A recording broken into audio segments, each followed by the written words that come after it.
정확하게 얘기하면 이건 아니죠. 센토크쇼 강적들 진중권입니다. 안녕하세요. 임윤선입니다. 영화를 보면 그 죄짓고 잡혀온 피의자들이 수사관에게 버섯이 갈비탕을 주문합니다. 그리고 깍두기 국물까지 부어서 야무지게 먹죠. 저렇게까지 해줘야 되나 싶지만 끼니 때면 별 수 없이 시켜줄 수밖에 없다고 하는데요. 그런데 갈비탕 설렁탕은 괜찮고 연어 회덮밥은 안 됩니까?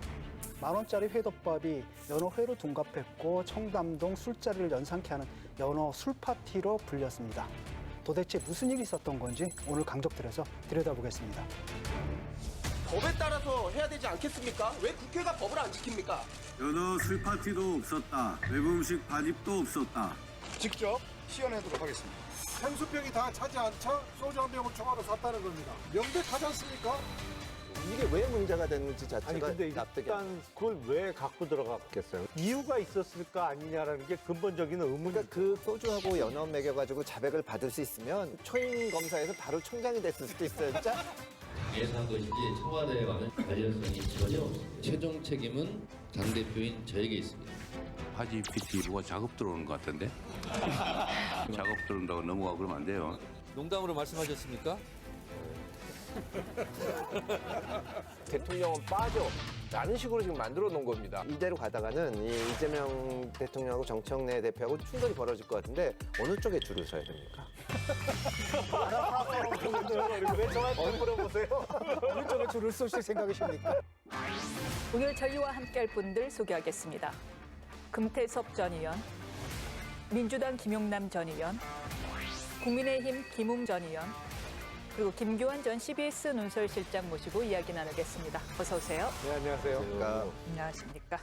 법사위가 대북송금 검사를 위증 혐의로 고발하면서 민주당의 파상 공세가 이어졌습니다. 반년 전 박상현 검사의 국감 발언까지 소환한 건데요. 민주당은 박상용 검사가 지난해 9월 입법청문회와 10월 국정감사에서 연어 술파티 의혹 관련 위증을 했다며 당시 발언 영상을 법사위에서 틀었습니다. 외부 음식이 반입된 적이 있습니까? 없습니다. 박 검사가 국민의힘 자체 청문회에서 연어 도시락 반입 사실은 인정했기 때문에 당시 발언이 거짓으로 드러났다는 겁니다. 연어 술파티도 없었다. 외부 음식 반입도 없었다. 모두가 거짓말이고 뻔뻔한 위증임이. 박 검사에 대한 위증 고발 안건은 1시간도 안 돼 법사위를 통과했습니다. 거짓말하는 검사 고발하겠다는 게 야당이 발벗고 나서서 반대할 만큼 두렵습니까? 없던 것까지 탈탈 털어서 없는 걸 사실로 이렇게 둔갑시켜서 증인 이거 의정죄로 고발한다? 제발 이런 짓 하지 마셔야죠. 박 검사는 무고에 가까운 허위 내용에 의한 고발이라고 반발했습니다. 왕년에 수사 좀 해본 강적들 이거 위증 맞나요? 그리고 조사실에선 뭘 시켜주나요 보통? 제 기억에 이번 일을 보면서 정말 여러 가지 추억이 소환이 되던데 초임 시절에 제가 매점 매석 사건 단속을 하느라고 상인분들을 여러 명 이제 불러서 조사를 했거든요. 저야 워낙 이제 움직일 수 없는 증거를 가지고 철저히 수사를 하니까 다 자백하고 조사하고 이제 영장 청구하고 앉아 있는데 저녁이 되니까 밥을 시켜야 되잖아요. 그래서 이제 순댓국밥 이런 거를 이 돈을 내서 이제 제가 시키고 있었더니 한 상인분이 손을 드는 거예요. 그래서 왜 그러시냐 그랬더니 검사님 소주 한 잔 먹으면 안 될까요? 그래가지고 지금 같으면 상상도 할 수 없는 일이지만 그때는 이제 왜냐하면 제 입장에서 수사가 다 끝났고 이분들 대부분이 이제 구속될 텐데 약간 좀 미안한 마음도 있고 그러던 시절이 있었죠. 그리고 이제 다른 검사들도 보면은 밥도 시켜주고 또 어떨 때는 이제 검사실 왔을 때 게임도 시켜주고 편의를 많이 봐줍니다. 그래서 다만 이제 그 정도 해준다고 해서 무슨 갈비탕 시켜주거나 해준다고 해가지고 자백은 절대 안 하죠. 외부 음식 반입이 없다고 했는데 있어서 문제라는 거잖아요. 민주당 입장에서는요. 위증이 뭔지에 대해서 전 공부를 안 하니까 이야기를 하는 거예요. 우리나라 판례에 보면 이런 게 있습니다. 질문의 전체적인 취지를 보고서 그 답이 거짓이냐 아니냐, 기억에 반하는 것이냐 아니냐를 가지고 위증을 판단을 해야 된다는 판례가 있거든요. 이때 물어봤던 질문의 취지는 뭐였냐. 쌍방울에서 준비한 연어와 술 뭐 이런 것들을 반입을 시켜서 그걸 먹였느냐 아니냐라고 이야기를 하니까 그게 쌍방울에서 준비한 그 연어가 아니라는 취지에서 외부 음식 반입이 없습니다라고 이야기를 한 거죠. 근데 그걸 가지고 지금 야 외부 음식이 반입이 안 됐음인데 연어 덮밥을 밖에 식당에서 받아왔다고 하지 않느냐. 그렇기 때문에 이건 위증이다라고 이야기를 하고 있는데 그렇게 따지고 보면 민주당의 논리대로 따지고 보면 검사실에서 생수를 주거든요. 생수도 검사실에서 만드는 게 아니니까 외부에서 가져오는 거니까 그건 외부 반입인 거죠. 그 정도로 단순하고 정말 천편일률적인데 정말 이게 그때 당시에 전체적인 대화의 취지를 생각해 봤었을 때 이걸 과연 위증으로 고소 고발을 한다는 그 용기가 저는 좀 부럽습니다. 근데 연어 덮밥인 건 맞아요? 연어회가 아니고 연어회라 그랬잖아요 처음에. 보통 네. 그 검사실에 원래 예전에는 검사실에 저녁에 이렇게 수사 끝나고 밥 먹을 때 그 비용을 다 검사들이 냈었어요. 그러다가 강금실 장관이 제가 존경하는 강금실 장관님께서 그때 처음으로 특수수사라는 것을 만들어서 그때부터 이제 밥값을 검사가 내지 말고 이렇게 예산에서 처리를 하라라고 이야기를 하셨죠. 근데 이게 기준이 좀 정해져 있습니다. 그래서 뭐 예를 들어서 뭐 중국집에서 시킬 때 무슨 깐풍기 뭐 이런 걸 시킬 수가 없는 거예요. 그러니까 딱 한정이 돼 있는 것이고 그러다 보니까 이제 가격이 싼 뭐 연어덮밥 이런 걸 시키는 건데 대부분 교도소나 구치소에 계신 분들은 간이 좀 약한 음식을 먹었기 때문에 조사받으러 오면은 상당히 센 걸 먹습니다. 참치덮밥 이런 거 비싸거든요. 그러니까 제일 싼 연어 덮밥을 이제 시키는 거죠.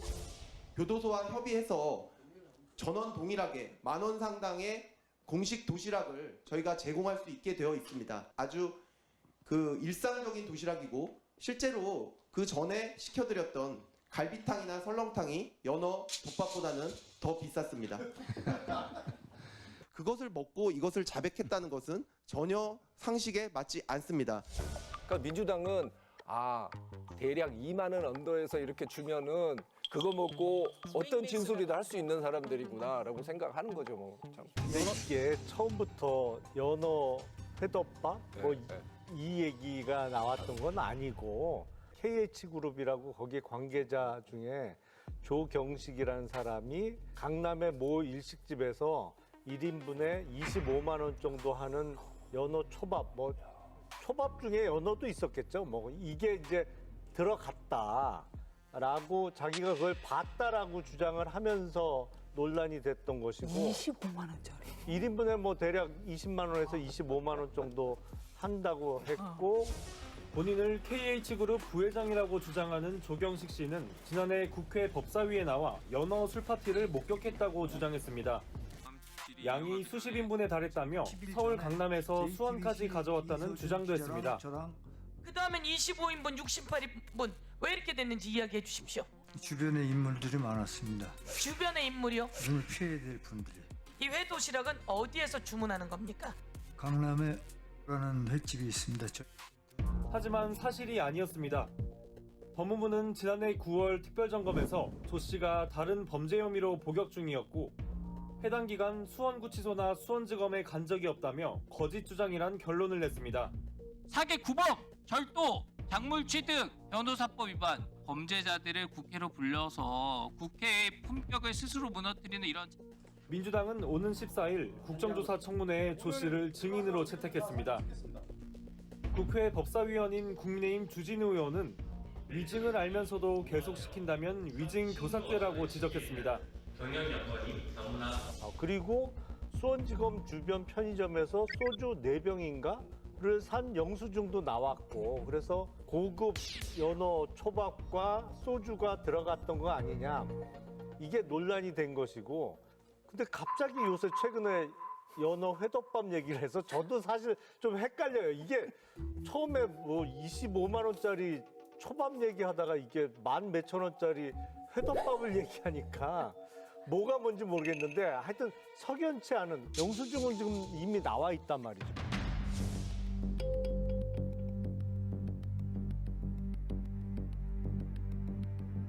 이렇게 해서 명백하지 않습니까? 검증까지 끝났습니다.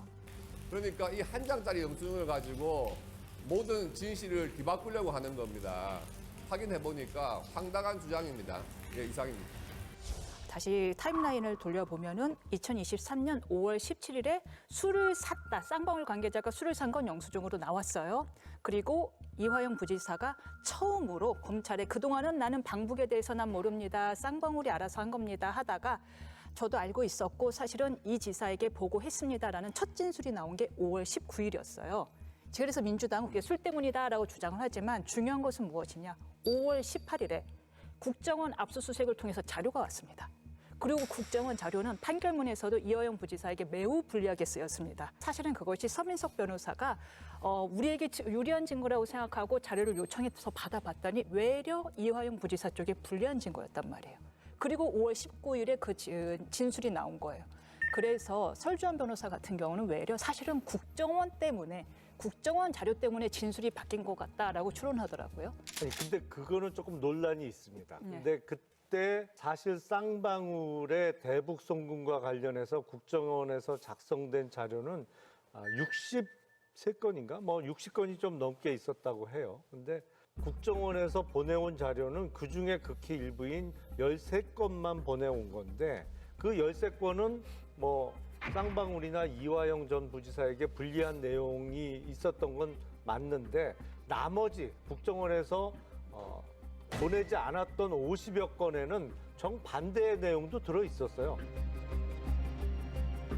어쨌든 간에 그 회덮밥집이 어딥니까? 왜냐하면 진짜 맛있는 것 같거든요. 이거 그냥 진술이 나갈 정도. 그거 먹고 진술을 바꿨습니다.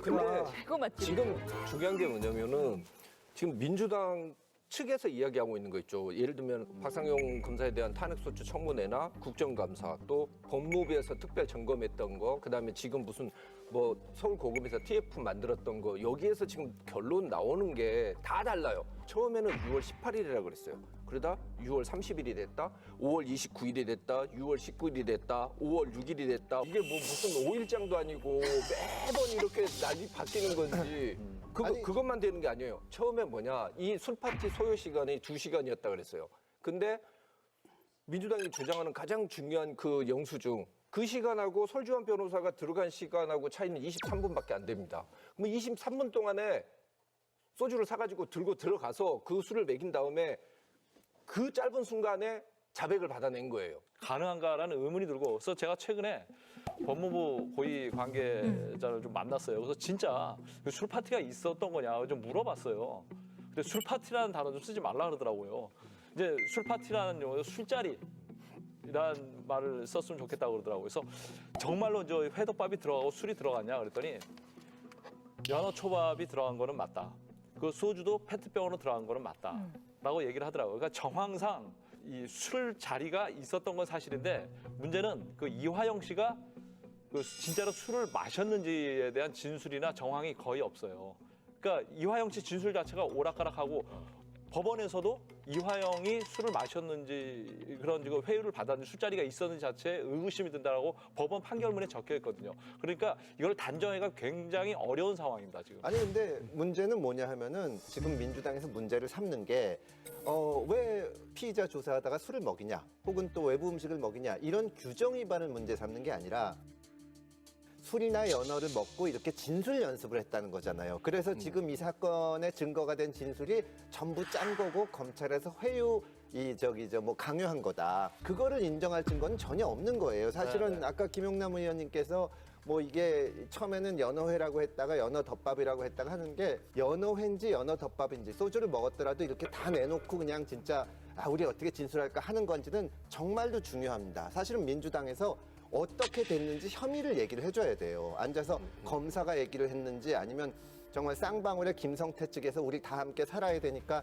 이화영 부지사 당신도 이렇게 진술해야 되는지 지금은 외부에서 술이 들어왔는지 연어덮밥이 들어왔는지 거기에만 매몰됐는데 진짜 연어덮밥 만약에 20만 원짜리 먹였다 그래서 그 진술 회유하고 이어진다는 무슨 증거가 있나요? 나는 이게 왜 문제가 됐는지 자체가 아니 근데 납득이 일단 소주가 검찰청사 안으로 반입이 됐다면 그걸 왜 갖고 들어갔겠어요? 그러니까 사실은 갖고 들어갈 수 없는 소주를 페트병에 옮겨 담아서 물인 것처럼 해서 갖고 들어갔다면 그렇게까지 한 이유가 목적이 있을 거고 음주가 전혀 허용되지 않는 수감자들에게 먹일 목적으로 갖고 들어갔다고 보는 게 합리적일 텐데 그건 목적이 있을 거 아니냐 여기서부터 출발을 하는 거죠. 아니 근데 그게 검찰이나 뭐 저기 박상현 검사나 검찰 수사관이 샀으면 정말 술을 먹여서라도 어떻게 하려고 하는데 지금 나왔다는 영수증이 쌍방으로 해서 산 그렇죠. 거잖아요. 그러면 예를 들어서 쌍방으로 해서 술을 갖고 들어왔는데 검사가 그거를 미리 체크를 해가지고 저 수감자는 술을 먹으면 안 되는데 먹이는 그런 불상사가 생겼다. 이 문제를 삼는 게 아니라 이 술을 이용해서 말한 진술을 강요하고 회유했다는 거잖아요. 근데 일단 술을 산 사람이 검사가 아니라 쌍방울이에요. 쌍방울에서 왜 이화영을 그렇게 할까요? 아니 쌍방울이야. 아니 김성태가 시키니까 쌍방울 직원들이 했을 거고 그러면 들어온 술을 김성태 혼자 소주 4병을 마시려고 갖고 들어왔다고 보기는 어려운 거고 여러 사람이 나눠 먹을 목적으로 소주 4병을 갖고 들어왔다고 봐야 되는데 그 과정에서 이제 이화영 전 부지사도 같이 마시면서 뭐 그런 거 있잖아요. 어떤 어려운 얘기를 꺼내려고 할 때 술 한 잔 주면서 얘기를 꺼내는 그런 과정이 있었느냐 없었느냐. 분명히 지금 엄격하게 금지되는 상황에서 그 행위가 이루어진 이유가 있었을 거 아니냐라는 게 근본적인 의문이죠. 그러니까 그 근본적인 의문이라는 것이 결국은 저는 참 민주당하고 지금 국회에 답답한 게 그거를 판단하라고 있는 게 판사예요.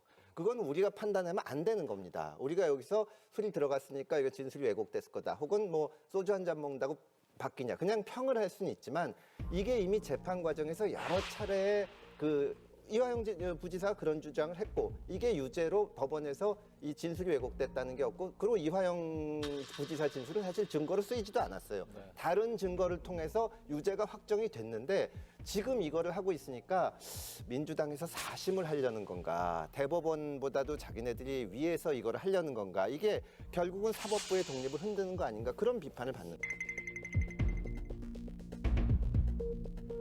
근데 다 이걸 다 차치하고 회유나 조작이 없었다 쳐요. 다 차치하고 이화영 진술의 그 보고 진술 허위일 가능성 없나요? 이화영하고 쌍방울 측하고 해서 북한에 돈도 보내고 했는데 이화영이 이재명 지사한테는 보고를 안 했다. 그런데 이제 술 좀 먹고 이렇게 자기 가벼워지려고 덮어씌운 거다. 이 시나리오라면 근데 그때 이화영이 직위가 뭐였냐면 평화부지사예요. 사실은 이재명 지사가 북한에 방문하게 하는 게 자기 일이고 그거를 계속 보고를 하지 않을 수가 없는 겁니다. 뭐하러 그렇게 그걸 비밀로 하겠어요. 더군다나 얼마 전에 나온 유튜브 영상을 보면 그 즈음에 이재명 대통령이 이제 이 어떤 유튜브 TV에 나가가지고 북한에서 요구를 하는 게 너무 수위가 높아서 세다 그러나 그래서 이제 좀 걱정이 되는데 그래도 어떻게 해보겠습니다. 이게 있거든요. 그래서 지금 북한에서는 저희한테 경기도에만 요구하는 게 있습니다. 그래요? 물론 보안 사항입니다. 그래요? 근데 뭐 결국은 알려질 거예요. 근데 지금은 얘기를 하면 안 되는 상황이어서 그렇고, 그럼 저희는 최대한 해서 좀 보내주려고 하죠. 근데 요구 수준이 너무 높아서 딴 데 협력을 좀 받아서 만들어야 되는 상황입니다. 이재명 지사 입장에서 왜냐하면 사실은 그때 당시에 북한을 굉장히 방문해서 어떤 정치적인 업적을 내고 싶었고 그때 이제 문재인 정부 때인데 경기도가 이제 북한하고 접경하니까 자기를 데려가 줬으면 하는데 안 데려가고 박원순 시장을 데려갔어요. 사실은 굉장히 그걸 하고 싶었기 때문에 이화영 부지사한테도 어떻게 좀 해봐라고 할 거고 당연히 그거를 알았을 거죠. 그러니까 민주당에서는 그 시나리오를 내야 돼요. 최소한 이러이러해서 이화영 입장에서는 이렇게 한 거다. 그게 없이 계속 술 먹었냐 연어 먹였냐 하니까 토론이 이렇게 되는 그 시나리오를 제가 말씀드릴게요. 이제 쌍방울 측에서 북한 쪽으로 돈이 넘어간 건 맞습니다. 근데 그거는 당시 이재명 지사의 방북을 위한 대가가 아니고 사실은 그 쌍방울이 북한에서 자원 개발을 할 수 있는 사업권을 따는 것을 계기로 쌍방울 주가가 한 3배 이상 상승했어요. 주가 띄우기를 한 건데 윤석열 정부 때 국정을 해서 작성된 것 중에 초기에 법원에 제출되지 않았던 자료에는 쌍방울의 주가 띄우기에 대한 대가 부분이 나오거든요.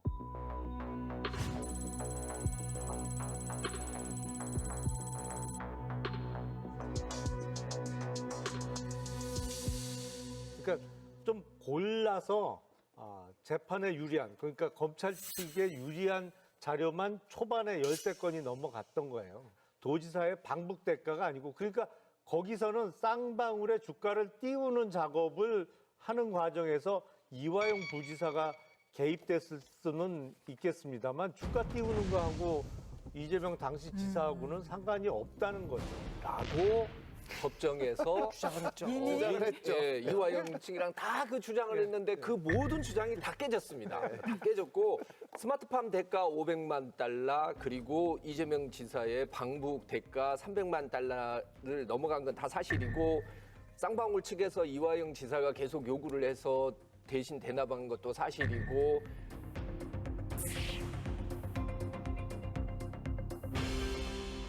그때 이화영 지사가 매우 실적이 나오지 않았기 때문에 이른바 쪼이고 있었다는 것도 다 사실이 나온 겁니다.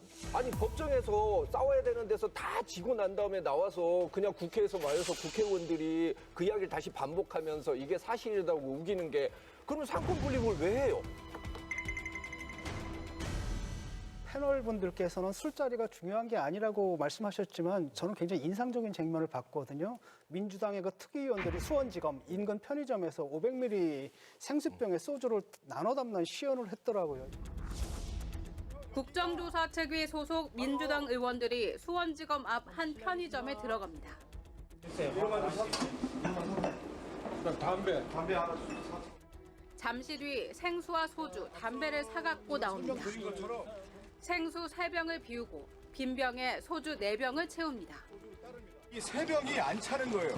그래서 다시 바로 한 병을 1,800원짜리 소주를 다시 사러 가는 겁니다. 사서 그거를 채웁니다. 그리고선 이른바 연어 술 파티 의혹 당일 쌍방울 법인카드 구매 내역을 확인했다고 했습니다. 이 편의점에서 수원지검까지는 거리가 한 100에서 150m밖에 안 됩니다. 또 어떻게 봐야 됩니까? 23분 동안 그런 술파티가 불가능하다는 걸 보여준 거죠. 23분 동안 그 편의점 가서 술 구입해서 일일이 페트병에 부어서 청사 들어가고 술자리 만들고 그걸 본인들이 그 시연을 쇼를 보여준 거예요. 불가능하다고. 그걸 23분 동안 어떻게 합니까? 시간 가지고도 안 되고 여기서 이제 김웅 의원이나 김영남 의원은 전화 검사 생활을 상당 기간 했는데 사실 우리가 소주하고 연어 먹여가지고 자백을 받을 수 있으면 우리가 그냥 초임 검사에서 바로 총장이 됐을 수도 있어요. 진짜 모든 세상에 그런 게 어딨어. 근데 이거를 가지고 이 조사받을 때도 다 변호인들이 있었고 심지어 민주당에서 보낸 변호인들까지 해서 법원을 거쳐서 이화영 지사 같은 경우는 대법원 확정 판결까지 받았는데 제가 이 질문을 드리고 싶어요. 정말 이게 문제가 있다면 이 사건이 문제가 있다면 판사를 증인으로 불러야 되지 않냐. 안 그래요? 유죄 판결 났는데 지금 왜 재판을 이따위로 해가지고 억울한 사람을 유죄를 만들었냐. 근데 그 얘기는 못 하잖아요. 아니, 어때요? 그건 아니죠. 법원이야 제출된 증거로 판단하는 거니까. 근데 증거가 예를 들어서 증거의 상당 부분은 사람의 진술을 담은 조서가 증거인데 그 진술 내용이 수사 과정에서 왜곡됐다면 허위나 협박으로 왜곡됐다면 잘못된 증거죠. 범죄자들의 진술을 너무 우리가 무게를 많이 두고 해석하는 것 같아요. 옛날에 그 김웅이라는 검사가 쓴 그 검사 내전이라는 책에 보면 이런 얘기가 있어요. 명저죠. 예. 그 범죄자들은 항상 속이려 든다, 거짓말을 한다라는 대목이 있어요. 김성태나 그 이화영 씨는 어쨌거나 범죄를 저지른 분들이잖아요. 이분들의 진술에 너무 그 무게를 두고 진실이다, 아니다, 진영으로 갈려갖고 너무 무게를 두고 토론하는 건 난 올바른 접근 방법이 아닌 것 같아요. 박상용 검사가 앞서 국정조사에서 증인 선서를 거부하자 민주당 의원들의 비판이 쏟아졌는데요. 법무부와 검찰 등 기관 증인 20여 명이 일어서서 오른손을 들고 있는데 한 사람만 그대로 자리에 앉아 있습니다. 증인 중에 선서하지 않은 증인? 예. 이름이 뭡니까? 박상용입니다. 쌍방울 대북 송금 사건을 수사했던 박상용 검사가 공소 취소에 발판이 되는 국정조사는 위헌 위법이라는 등의 이유로 선서를 거부한 겁니다. 이야기 없이 증인 선서를 하지 않았는데 제가 마이크를 줄 이유가 없습니다. 법상 증인 선서 거부를 소명하도록 되어 있습니다. 법을 지켜서 진행할 수 있게 해주십시오. 박 검사는 선서 거부 이유가 담긴 7쪽 분량의 소명서를 제출했지만 서영교 위원장은 박 검사를 그대로 내보냈습니다. 나가서 대기하고 계시다가 가서 마음을 바꿔서 다시 증인 선서하시고 나가서 마음 바꾸지 않겠습니다. 뭐합니까? 분명히 선서 거부 사유는 소명하게 돼 있는데 왜 법에 따른 절차를 하지 못하게 합니까? 제가 거학을 수사했습니다. 근데 왜 그 거학을 이렇게 또 옹호합니까?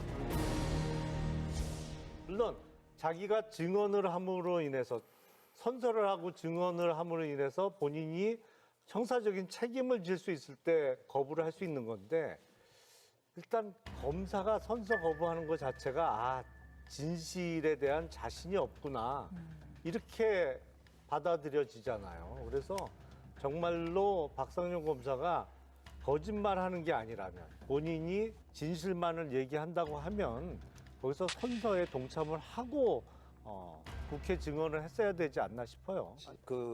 제가 진행하는 아주 훌륭한 BBS 금태섭의 아침 저널 말고 다른 라디오 방송에 박상용 검사가 나온 거를 좀 그거 말고 얘기하는데도 합니까? 듣다가 PPL하는 방식이 이렇게 지나가네. 좀 배워야 돼. 듣다가 이제 보니까 사실은 지금 김용남 의원님은 이게 이제 본인의 형사처벌 가능성 때문에 이걸 안 했다 그러는데 그렇게 얘기하는 게 아니라 이거는 공소 취소를 위한 국정조사이기 때문에 불법이다 애초에. 근데 거기에 협조를 할 수가 없다. 그 얘기를 하는 거예요. 근데 내가 또 훌륭한 BBS 금태섭의 아침 저널을 진행을 하다가 민주당 의원님들 나왔을 때 내가 물어봅니다. 꼭 공소 취소를 하는 게 맞아요? 그러면 거기 대답을 못 해요.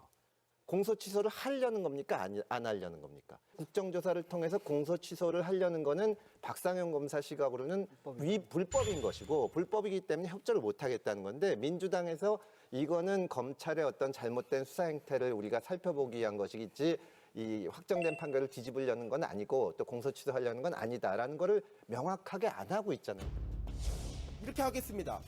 만약에 특검에 의한 공소 취소 안 한다 약속해 주시면 지금 바로 선서하겠습니다. 법에 따라서 해야 되지 않겠습니까? 왜 국회가 법을 안 지킵니까? 예? 사실은 이게 뭐냐, 민주당은 다 잡은 물고기를 놓친 거예요. 원래 국회에서 증언 감정 등에 관한 법률에서 보면 선서를 정당한 이유 없이 선서를 안 하면 형사처벌을 받습니다. 징역 3년 이하, 1,000만 원 이상, 3천만 원 이하 이런 상당히 중죄예요. 근데 박상용 검사가 선서를 안 하는 이유를 들고 봤더니 이거예요. 공소 취소하려고 네가 모였기 때문에 나는 할 수 없어라고 이야기했는데 이거는 국회에서 증언 감정 등에 관한 법률에서 나오고 있는 선서 거부 사유에 해당이 안 됩니다. 그래서 그냥 걸리는 거였어요. 근데 소명을 하겠습니다라고 하면 소명을 시켰었으면 이거 아마 증가법 위반이 걸렸을 텐데 거기에서 우리 의인 서용교 위원장님이랑 박선원 의원님이랑 그 민주당 의원님들이 우리 박상용 검사를 구해주신 거예요. 야 마이크 주지 마. 이래서 절차상 하자가 생겨서 증가법 위반으로 빠져나가게 된 거죠. 국회의원이 국회에서 증언 감정 등에 관한 법률도 공부를 안 하는 거예요. 그리고 그 자리에 나와서 막 이야기를 하면서 마이크를 뺏어서 우리 박상용 검사를 구해주신 분들에 대해서 서영구 위원장님과 그 나머지 의원님들에 대해서 박상용 검사는 감사히 여겨야 됩니다. 그 법에 소명하여야 한다라고 의무 규정으로 되어 있습니다. 그러니까 그것은 위원장의 재량이 아니고요. 제가 소명을 하고 선서 거부가 정당했다 하지 않았다를 판단해야 되는 상황입니다. 그런데 저렇게 소명 기회를 아예 막아버리면 굉장히 위법한 행위라고 할 수 있겠습니다. 그리고 그 전에 그 마이크 주지 말라고 하신 분은 사실 김어준 씨였거든요. 지령이에요. 저는 박상용 검사가 정치를 하려고 하나? 라는 생각이 드는데 그분한테는 마이크를 주면 안 돼요. 이분은 정치하려고 하는 것 같거든요. 하는 것 같아요. 예, 그래서 이제 지명도를 올리려고 하는 것 같은데 그러니까 마이크를 주면 안 돼요. 박상용 검사는 진술회유 의혹이 제기되자 감찰 대상이 됐습니다. 그런데 그 결과가 나오기도 전에 법무부가 직무정지 명령을 내려서 논란이 됐는데요. 그 배경엔 구자현 검찰총장 대행의 요청이 있었습니다. 법무부는 지난 6일 구자현 검찰총장 직무대행의 요청을 받아 박상용 검사의 직무를 정지했습니다. 주말부터 의원님 말씀하신 녹취록이나 거기서 제기되는 문제점에 대해서 저도 이제 언론 통해가지고 보고 있고요. 이에 대해 정유미 검사장은 평검사 개인에게 집단 린치가 가해진 적이 있었냐며 울부짖는 아이는 외면한 채 아이를 패는 옆집 남자에게 몽둥이를 쥐어준 꼴이라고 했습니다. 이영림 법무연수원 연구위원은 지휘부가 자리의 무게와 힘을 감당할 능력이 없을 때 저런 비루한 모습을 보인다고 했습니다. 공봉숙 서울고검검사도 대장동 사건 감찰을 언급하며 또 다른 자식 때릴 몽둥이를 쥐어줄지 지켜보겠다고 했습니다. 저 이거 보고 좀 충격을 받았는데 네. 이런 적이 있었나요, 과거에?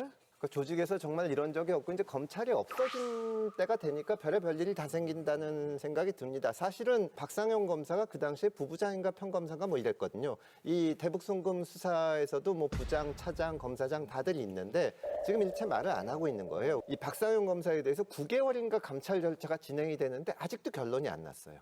사실은 뭐가 있으면 진작 징계를 했겠죠. 그걸 못 하고 있는 겁니다. 그리고 또 하나는 뭐냐 하면 보다 근본적인 건데 우리가 피의자를 조사할 때도 피의 사실 요지를 알려주게 돼 있어요. 당신이 뭐 때문에 문제가 되는 거고 조사받는 거다. 그래야 방어를 할 수가 있는데 내가 박상현 검사 입장에서는 지금 내가 뭘 잘못했다는 건지 모르겠는 거예요. 언제 술을 줬다는 건지, 술을 줘서 진술을 회유했다는 건지 그게 불분명한 상태니까 그냥 뭐든지 다 까보는 민주당이 제일 싫어하는 그냥 먼지털이식 감찰을 하고 있는데 그래도 안 나오니까 직무집행을 한 거고 그거를 정말 검찰총장 대행이 요청했다는 거는 충격적인 거죠. 검찰 없어져야 됩니다. 없어질 건데 저는 이게 설마 우리 구자연 대행이 먼저 요청을 하고 싶어서 했을까? 옛날에 그 대장동 공소 취소하고 거의 유사한 그런 경로를 통해서 사실상 옆구리 찔러서 어쩔 수 없이 요청한 거 아닌가라고 생각을 하고 있고 그래서 정성호 장관님에 대해서는 참 실망이 많이 됩니다. 이걸 검찰총장 대행한테 이런 일까지 만약에 시켰다고 하면 그건 인간으로서 진짜 해서는 안 되는 짓이에요. 그거 시킨다고 또 하는 사람은 그렇죠. 역시 시켰는지도 불확실하지만 네. 시킨다고 그걸 하는 사람이 문제인 거지. 그러면은 지금 김 의원님이 보더라도 직무 정지 명령은 좀 과하다. 아니 그게 제 취지는 그런 말씀이 아니고 날카로우시네. 그런 취지가 전혀 아니고. 지금 그러니까 얼굴이 벌개지셨는데. 전 취지에 비춰봤을 때 그렇게 들렸습니다. 아니 시킨다고 하는 것도 말이 안 되는 거고 다른 공무원들도요 감찰 들어가면서 직무 정지되는 경우가 많아요. 사실은 직위 해제되는 경우도 많죠. 감찰 시작되면서 이거 자체가 뭐 크게 문제가 있다고 보기는 어렵고 예를 들어서 정말 해도 나올 게 없는데 부산을 떠는 거라면 문제가 있을지 모르겠습니다만 그건 해봐야 하는 거죠. 9개월간 했잖아요, 감찰을. 제대로 안 했나 보죠. 아니, 어떤 건 23분 만에 이렇게 회유도 할 수 있는데 9개월 동안에 이걸 못했다는 게 참. 아니 왜 박상영한테 연어를 안 먹이는 거예요? 의지가 약했나 보죠. 제대로 할. 검찰 내부에서도 지금 비판이 쏟아지고 있다는데 실제 분위기가 좀 어때요? 들어보셨어요?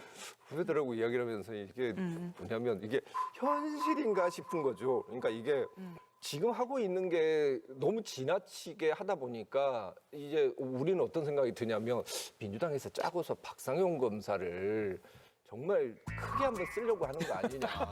저렇게까지 솔직히 직무집행 정지까지 이렇게 시키는 거 보면 뭐 어떤 느낌이 드냐면요. 조잡스러워요. 정말. 이 장관이 나서서 이런 것까지 이렇게 해야 되느냐. 그 말은 뭐냐. 민주당이 그만큼 긁힌 겁니다. 뭘 해도 안 되니까 연어까지 들고 나오고 뭐 나래도 안 되니까 지금 이렇게까지 직무집행 정지까지 시키는 것 같은데 지금 이 소동을 통해서 가장 큰 이익을 받는 곳은 북한이에요. 북한이에요, 맞아. 정말 북한은 이걸 보고 있으면서 야 세상에 이렇게 덩굴째 호박이 그냥 굴러 들어오고 있는 거죠. 이거 만약에 공소 취소라도 되잖아요. 공소 취소되고 나면 형사소송법에 의해서 새로운 증거가 발견되면 다시 공소 제기를 할 수 있습니다. 야 그때는 이제 북한에서 이 한마디만 하면은 이게 다시 수사가 재개가 되는 그런 상황이죠. 참 그걸 보면서 민주당 여러분 그만하세요. 말씀하신 대로 박상현 검사를 제2의 윤석열 한동훈으로 키워주는 게 아니냐는 자조 섞인 반응도 또 일각에서는 나오던데요. 국회에 출석한 박 검사가 그 박선원 의원을 향해서 누구시죠? 하고 묻는 쇼츠가 좀서 폭발했습니다. 서영교 위원님한테 이렇게 거부서를 드리잖아요. 이렇게 하다가 이게 약간 이렇게 뭐 떨렸는지 저는 뭐 떨는 개념이 없는데 박선원 위원님께서 저를 좀 조롱을 하고 이렇게 혼을 내고 싶으셨나 봐요. 뭐 왜 이렇게 손을 떨어? 막 이러시더라고요. 그래갖고 제가 뒤를 돌아봤는데 제가 진짜 그분이 누군지 몰랐어요. 제가 누구시죠? 이렇게 물어봤어요.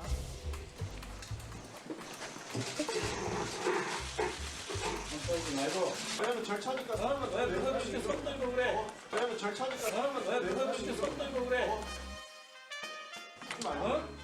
아니 왜 그러죠? 빨리 물어봐야지. 절차라서 저희가 대거리를 하든지 그러실 줄 알았나 봐요. 뭐 확 받아치시려고 그렇게 하셨는지 모르겠는데 누구시죠? 이렇게 물어보니까 좀 당황하신 것 같더라고요. 아니 그러니까 지금 오히려 박상현 검사가 이러다가 지금 국힘 경기도지사 후보 못 구하는데 경기도지사 후보 나오는 거 아니냐? 이런 얘기까지 나옵니다. 박상현 검사가 주소가 경기도로 돼 있어야 돼요. 아직 안 돼 있어요? 60일 전부터는 거주하고 있어야 돼요. 그래서 근데 그런 조짐이 지금 보여요. 왜냐하면 박상현 검사가 언론에 대단히 적극적이에요. 본인이 먼저 연락해서 자기 출연하고 싶다 뭐 이런 얘기를 한다는 거잖아요. 그리고 실제로 인터뷰도 많이 했고. 너무 많은 방송에 나오신 건 좀 문제가 있죠. 그러니까 그래서 제가 보기에는 이게 마음이 딴 데가 있는 거 아닌가 싶기도 하고 이번 6월 3일에 실시되는 선거는 모르겠습니다만 제가 보기에 거의 2028년 4월에는 출마할 것 같아요. 아니, 민주당이 국힘의 그 인재영입위원회 역할을 좀 하고 있어. 아니 국민의힘 쪽에서 다른 분도 아니고 당대표께서 민주당 선대위원장 역할을 해주고 계시기 때문에 그 정도는 우리가 했을 수 있어요. 서로 돕는.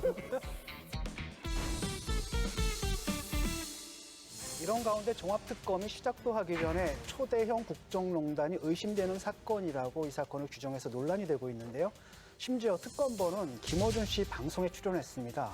지금 윤석열, 김건희 소환은 아직은 안 돼 있는 상태죠. 빌드업 과정입니다. 예. 네. 곧 네, 원하시는 장면들을 좀 보시지 않을까 싶습니다. 저희는 뭐 정치나 선거 이런 것과는 전혀 관련 없이 성역 없이 수사할 것이고요.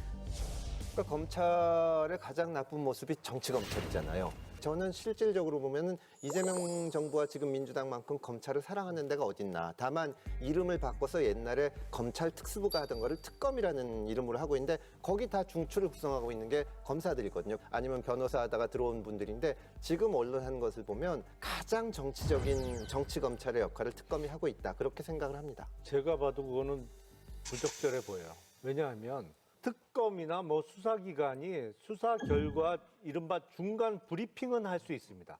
그거는 모든 언론사 내지는 기자를 상대로 해서 수사 과정이나 결과에 대한 브리핑은 할 수 있지만 수사 이제 막 시작하려는 단계에서 특정 언론사가 됐던 뭐 유튜브가 됐던 거기 나가서 이 사건을 아예 규정을 짓고 출연해서 이런저런 얘기를 하는 거는 그건 수사기관으로서는 조금 이해하기 힘들어요. 김지미 그 특검보가 그 판사 검사를 하지 않고 연수원 나와서 바로 이제 변호사 활동하면서 민변에서 뭐 사무차장도 하고 시민단체에서 활동을 오래 한 분이에요. 저는 그 특정 뭐 유튜브 이런 거보다 꼭 나가도 꼭 김어준 방송에 꼭 나가더라고요. 강적들 나오면 얼마나 좋아요. 저도 그 내란 뭐 특검 뭐 저 김건희 특검 뭐 최상병 특검 할 때 특검을 방송 출연 좀 시켜달라는 그 저 중간 역할 좀 해달라는 분들이 요청을 많이 받아고 설득했는데 일체 이건 말도 안 된다고 거절하셨거든요.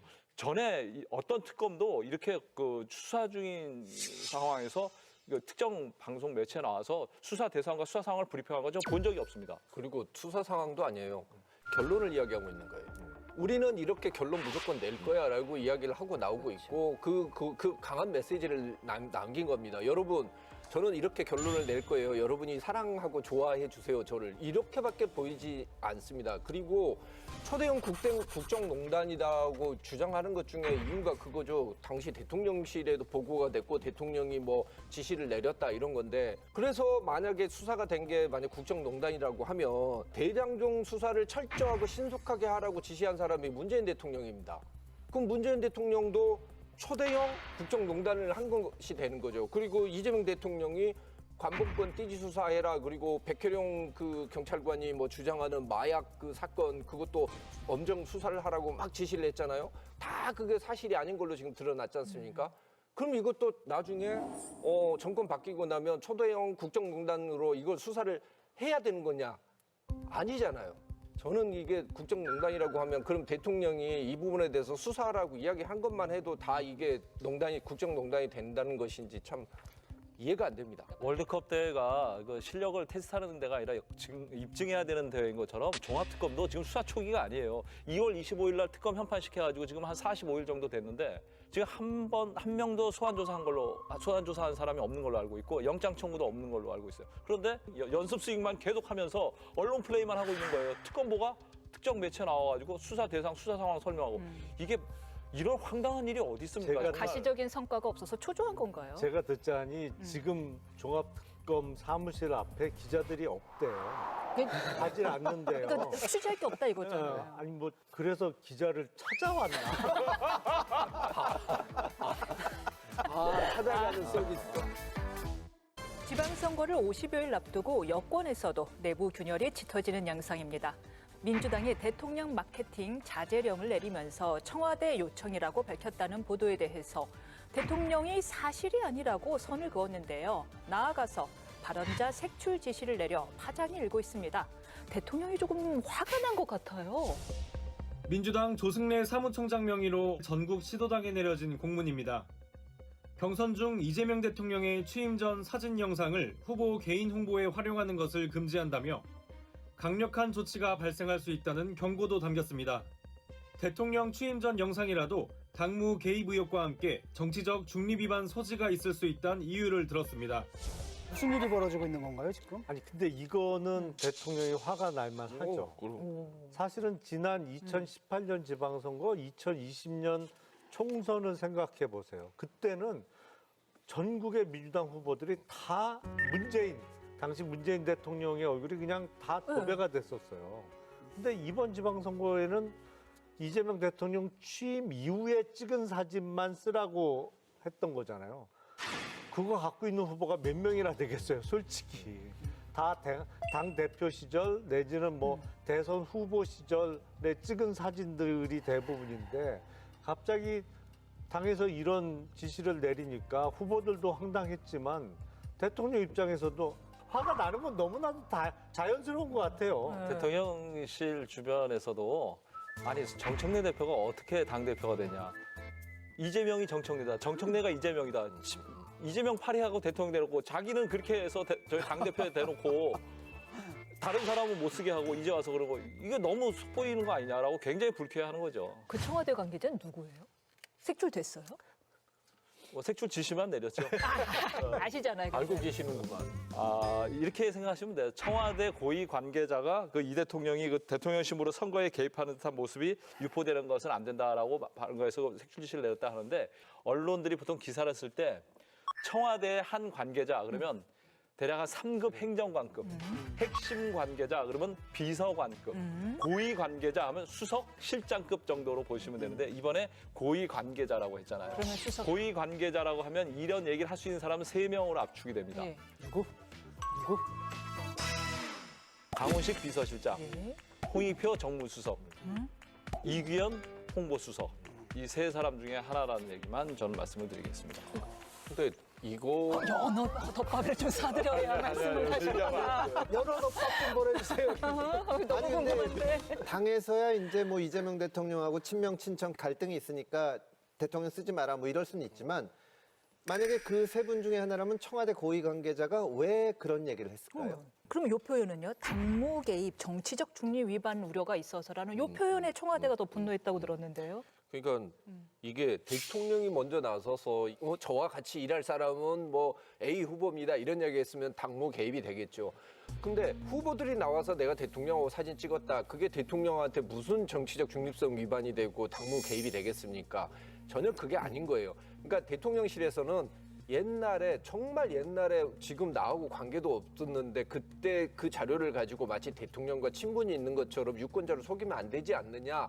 이 정도 이야기를 한 거를 제가 봤었을 때 지금 민주당에서는 그걸 옳다구나라고 바꿔서 이번 선거에서 대통령은 빠져라는 식으로 지금 만들어 놓은 겁니다. 그러니까 제가 이걸 보면서 느끼는 건 뭐냐면 이렇게까지 대통령의 그 뒤를 뭐 발을 잡나? 당에서 이런 게 저는 느껴졌어요. 이걸 보고. 대통령 사진 영상 금지령 이번에 이 건은 정말 이재명 대통령이 진짜 화난 거 맞아요. 굉장히 화가 많이 나셨고 물론 이제 정청래 대표가 사과를 했죠. 사과를 하긴 했는데 후보들에게 공문서 지침을 내려서 대통령 영상이나 사진 관련해서 공문을 내렸는데 이것이 많은 혼란을 가져왔습니다.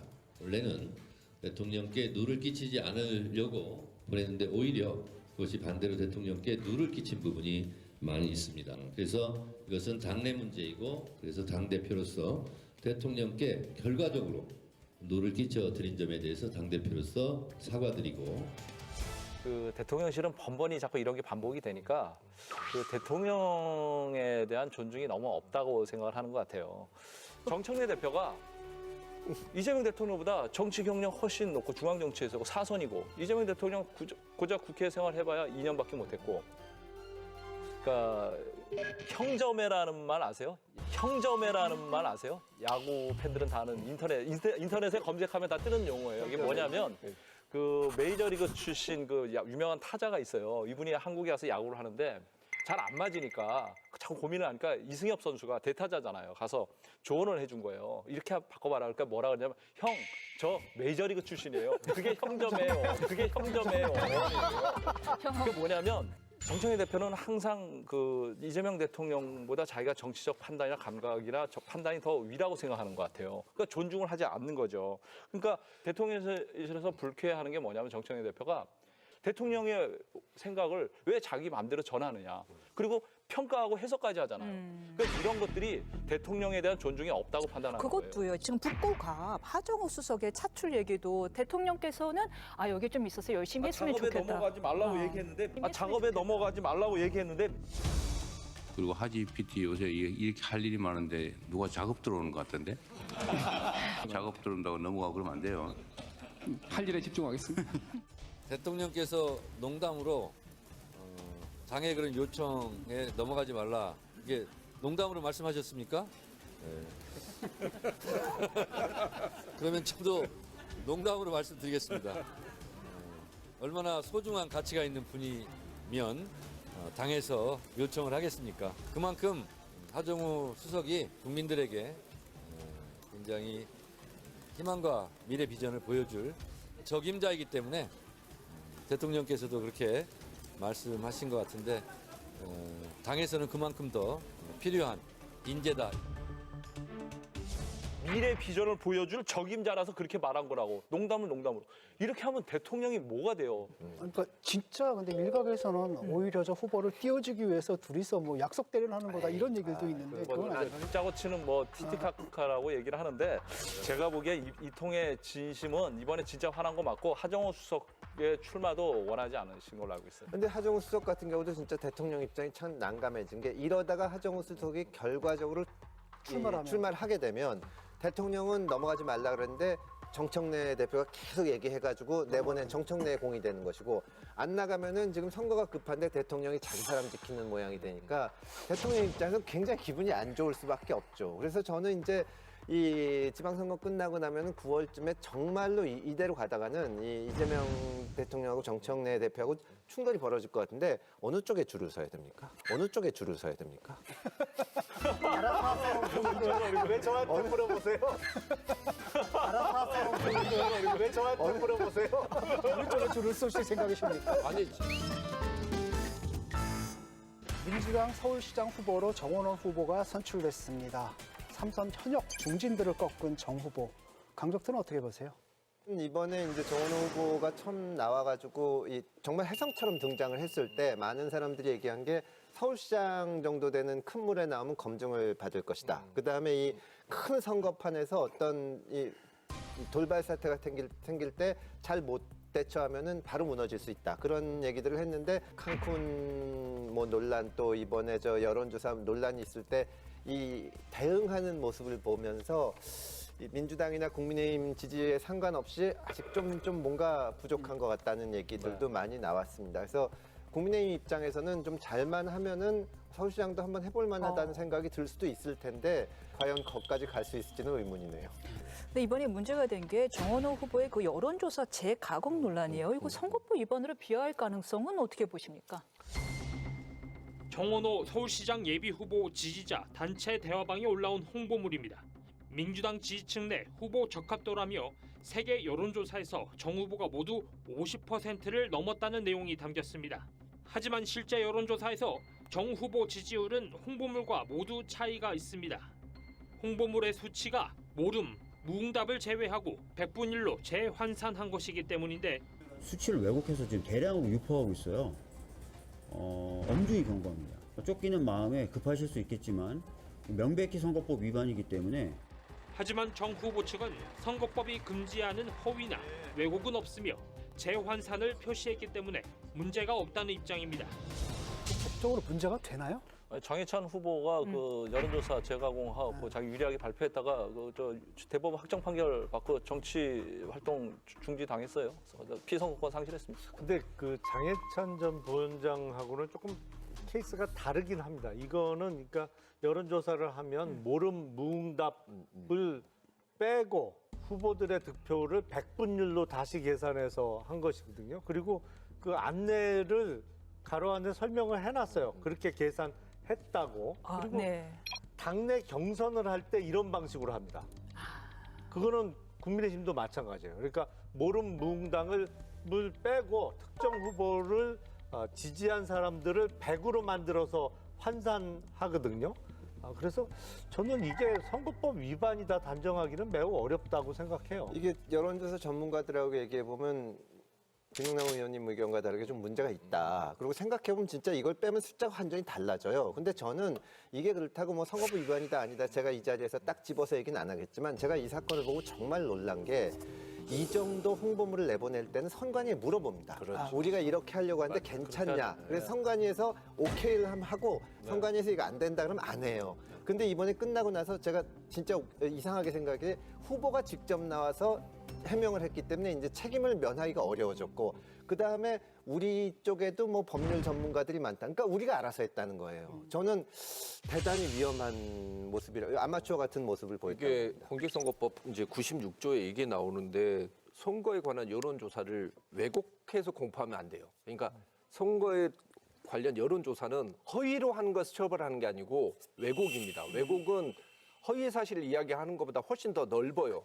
그러니까 예를 들면은 뭐 편향적으로 일부분만 발췌를 하든지 또 시각적으로 왜곡을 시켰든지 아니면은 뭐 일이 확정 이런 단정적인 표현을 쓴 것만 해도 왜곡으로 보고는 있습니다. 그런데 이제 과연 그 왜곡으로 인해서 선거인의 공정한 판단을 그르쳤느냐가 이제 중요한 요소가 될 것 같은데 반반인 것 같고 변호사를 잘 선임하셔야 됩니다. 변호사를 잘 선임하셔야 됩니다. 경기도에서 한준호 후보가 탈락한 직후에 추미애 후보를 가리켜서 준비되지 않은 후보라고 했다가 파열음이 일어났습니다. 우리 경기도민 여러분께는 좀 미안한 마음이 좀 커요. 아직 완전히 준비가 되지 않은 후보가 우리 당의 후보가 됨으로 인해서 앞으로 본선을 어떻게 치를 것인가 이에 대한 고민. 다만 대통령님과 성과를 맞추기 위해서 준비를 해왔던 제 입장에서 경기도정이 어떻게 될까에 대한 걱정이 좀 있습니다. 제가 첫날 발표 받은 후 이제 조금 있다가 각각 전화를 드려서 그 위로의 말씀 우선 드렸고 또 도와달라 이렇게 말씀하셔서 한준호 후보도 이제 선대위에 그 합류할 의사를 밝히셨고요. 그런 가운데 경기도 후보 토론회가 재조명되고 있더라고요. 그런데 그 입소문이 나면서 이제 다시들 찾아보는 것 같아요. 보셨나요? 선교통 후입주 말씀을 하셨는데 여기서 가장 중요했던 교통수단은 서울 양평 고속도로입니다. 지금 어떤 문제를 지금 가장 먼저 해결해야 될까요? 우선 국토부가 그 노선 변경을 했지 않습니까? 네. 그래서 그것을 사실은 그 노선 변경에 굉장히 정경유착이 있었다. 특히 2차 양명주 그거는 할 이제 때. 네. 어쨌든 2차 특검에서 진행을 네, 해야 되는 것이고. 그렇죠. 네, 네. 공약을 보고 느낀 점이 두 가지였어요. 네. 하나는 여기 쓰신 거에 대부분은 이미 경기도가 하고 있는 겁니다. 네. 예를 들면은 AI 교통관리 시스템이라든지 경기 북부 방산 R&D라든지 이게 네. 다 지금 이미 하고 있는 거거든요. 두 번째는 디테일 구체적인 내용이 없어가지고 디테일한 것은 이제 오늘은 그냥 그렇게 크게 말씀드린 거고요. 디테일한 것은 이제 차차 말씀드릴 거고요.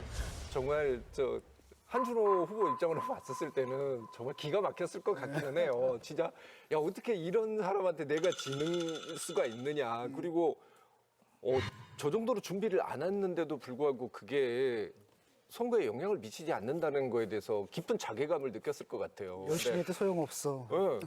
사실은 서울시장을 놓고서도 그랬거든요. 나중에 박주민 의원이 굉장히 준비를 많이 했다는 얘기도 나오고 했는데 이 정원호 후보가 딱 이겼을 때는 박주민 후보랑 전현희 의원 두 사람은 깨끗하게 승복을 했어요. 나중에 무슨 일이 있던 간에 사실 그게 맞는 겁니다. 저는 한준호 후보가 이거 올리는 거 보면서 명픽 후보들이 중량감이 확실히 떨어진다. 여기서 추미애한테 완패를 당했으면 축하드립니다. 잘 되시길 바랍니다. 그게 그래야지 좀 명픽이 계속 픽픽 쓰러지는 게 좀 이유가 있다는 그렇죠. 생각이 명성 지지층의 파워가 명심을 이번에 압도한 거죠. 예, 사실 그 친명 핵심들은 한준호나 다른 분이 되기를 바랐는데 추미애를 싫어서 그런 거다 부담스러워하거든요. 부담스러워하거든요. 그래서 그 김영진 의원 같은 경우는 그 김동연 지사를 노골적으로 띄워줬었어요. 방송에 나와서도 김동연은 이재명 캠프 사람들을 버리지 않았다. 뭐 이런 식으로 해서 발언도 해주고 해줬는데 그건 뭐냐면 추미애가 싫다기보다 부담스럽다는 거예요. 그런데 강성 지지층이 그 명심을 압도한 거죠. 그래서 이번에 그냥 TV 토론 뭐 엉망진창으로 했다 그러는데 그럼에도 불구하고 무난하게 여성 가산점 없이 1차에 과반 통과했잖아요. 근데 실제로 이제 예를 들면 친명이라고 하는 쪽에 되게 위기감을 느낄 수밖에 없는 게 김동연 지사하고는 다르게 아마 도정을 이끌 거예요. 그리고 매우 정치적인 그런 그 결단을 잘하는 분이거든요. 뭐 옛날 노무현 대통령 탄핵을 했을 때 가장 앞장섰던 분이 또 추미애 의원이었거든요. 그때 뭐 탄핵 사유를 모으면 최강고에 넘는다라고 이야기를 했고 또 금세 바꿨죠. 즉 제가 보기에 이재명 대통령 입장으로 봤었을 때 경기도지사가 돼서 그러면 과거 본인이 경기도지사에 있었을 때 무슨 일을 했는지 모든 정보를 지금 추미애 후보가 쥐게 되는 거죠. 그거는 대통령한테는 매우 위험한 상황이라고 생각이 듭니다. 저는 근데 본선에 가서 추미애 후보가 뭐 극복할 게 있을까요? 저는 근데 본선에 가서 추미애 후보가 뭐 극복할 게 있을까요? 극복할 게 있을까요? 그거 추나땡이라고 하는데 추나땡이라고 하는데 뭐 아니 근데 팀이 뭘 기대하는지 모르겠어요. 일단 후보를 못 내는데 뭘 기대하고 있는 거예요, 국힘은? 아 진짜 누구 나가요? 지금 오죽하면은 막 장동혁 대표가 나가라는 얘기까지 나오잖아요. 그냥 배지 따란 얘기 하는 거죠. 본래 얘기하는 거지. 그런 거예요? 배지 따란 얘기 하는 거죠. 본래 얘기하는 거지. 그런 거예요? 이제는 거주 기간 60일 예. 그것도 지났기 때문에 지난 4월 5일까지 아무튼 경기도에 전입 신고를 했었어야 되거든요. 그게 안 됐기 때문에 지금 우리는 뭐 이렇게 저렇게 지금 쓸 수 있는 카드 자체가 지금 거의 없는 거예요. 제가 봤을 때는 그 김문수 전 지사를 내보내야 된다라는 얘기를 해요. 그 김문수 지사가 사실은 지금 활동을 안 하신 것 같은데 많이 만나고 다녀요. 원외 당협위원장들도 많이 만나고 사람들 많이 만나고 다니십니다. 근데 지금 꽃가마 태워달라는데 장동혁 대표가 원하질 않아요. 김문수 지사를.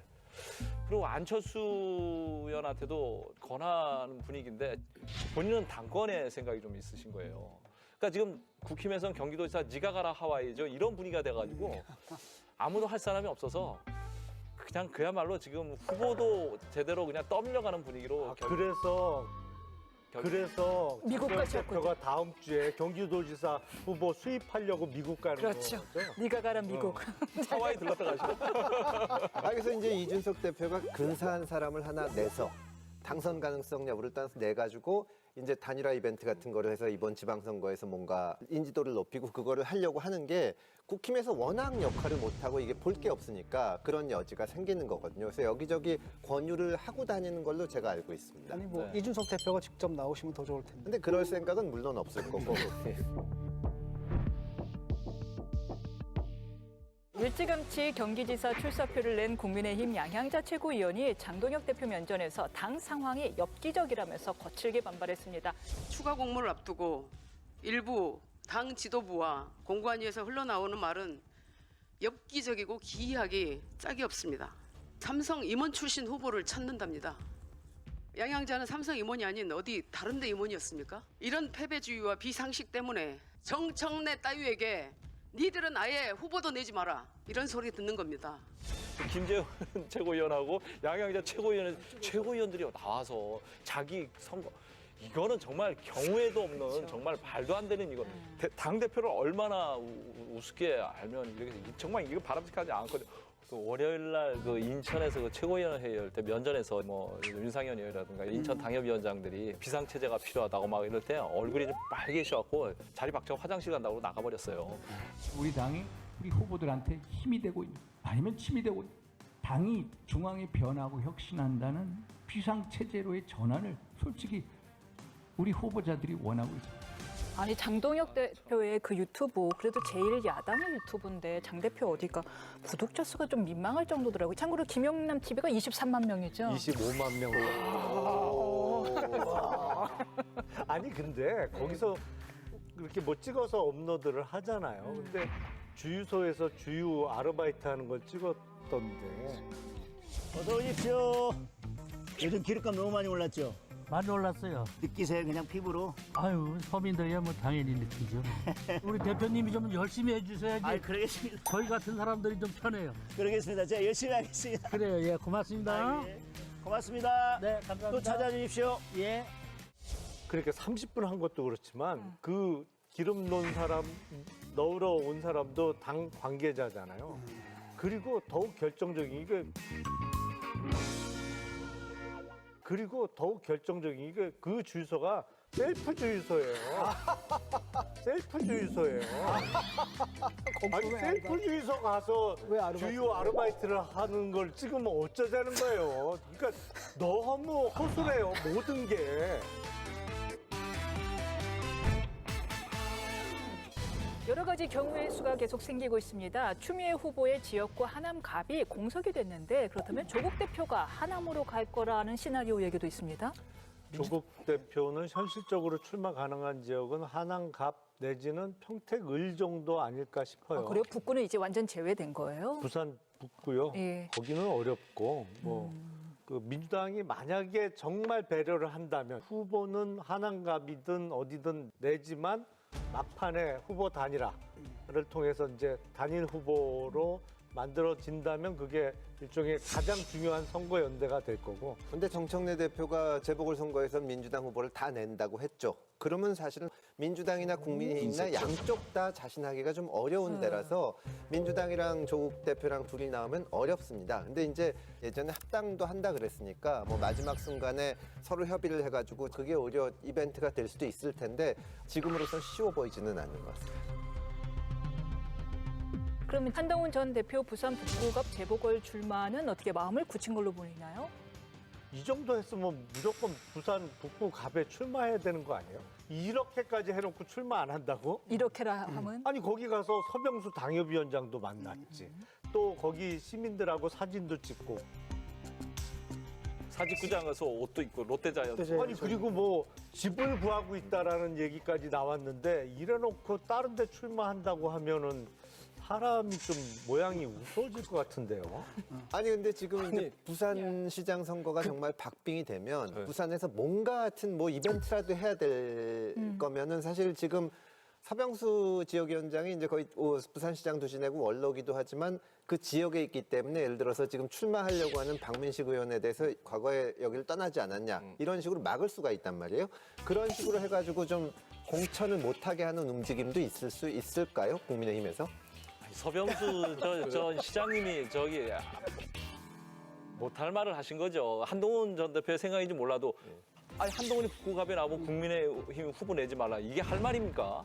이건 할 말이 아니죠. 뻔히 저 후보가 지금 뛰고 있고 그 제1야당한테 후보 내지 말라는 거. 그것도 부산 영남에서 그 말도 안 되는 소리죠. 아니 근데 일각에서는 뭐 그런 얘기도 있었지 않습니까? 거기서 만약에 한동훈이 나오면 자객으로 김민수 최고로 내보낸다. 그렇죠. 그 카드는 살아있는 건가요 아직? 근데 제가 보기엔 만약에 국힘 후보가 김민수 최고가 된다면 한동훈 전 대표의 당선 가능성은 조금이라도 올라가죠.